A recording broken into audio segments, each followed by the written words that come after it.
Smart viewers, Faculty of Engineering BINUS University bersama Sci-Fluence Research Center dan Jakarta Smart City baru aja ngadain acara conference di kampus BINUS at Kemanggisan pada Kamis 27 November lalu nih.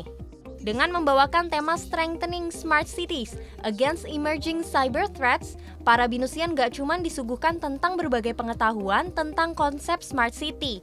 Akan tetapi juga tantangannya dalam mengaplikasikan konsep tersebut yang salah satunya adalah serangan ransomware dan hacker.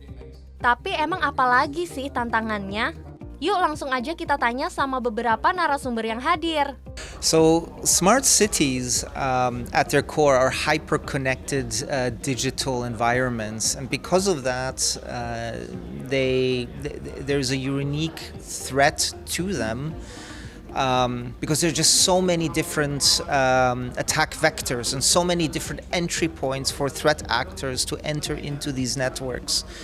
And once they're inside the networks, they can move around and cause very large amounts of damage. And this is one of the reasons why specifically smart cities need to have very robust security frameworks, specifically cybersecurity frameworks.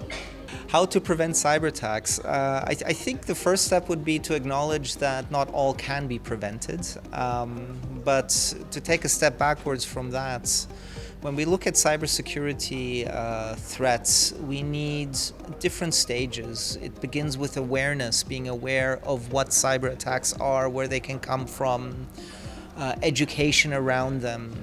The second is to have security systems in place to prevent attacks that are happening. But this also includes threat intelligence, to be able to anticipate and maybe see attacks before they're occurring.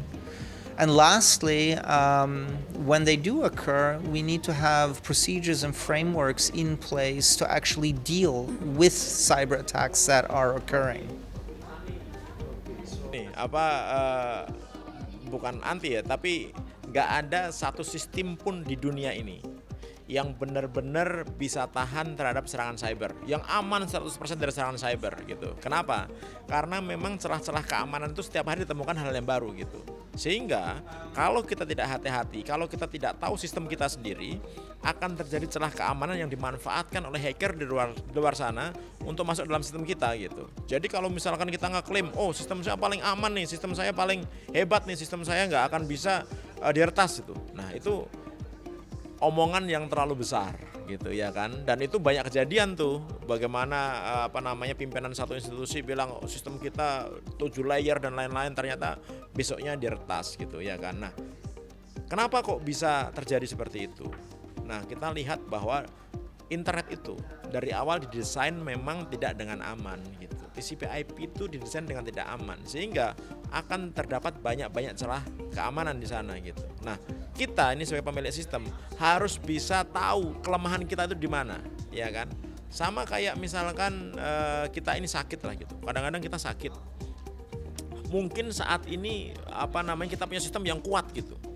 Tapi apakah mungkin dia sakit? Mungkin kita sakit sama kayak manusia. Saya sakit, terus ada dokter nih, sembuh nih. Bisa sakit lagi ya kita? Bisa sakit lagi gitu. Sama kayak sistem keamanan gitu.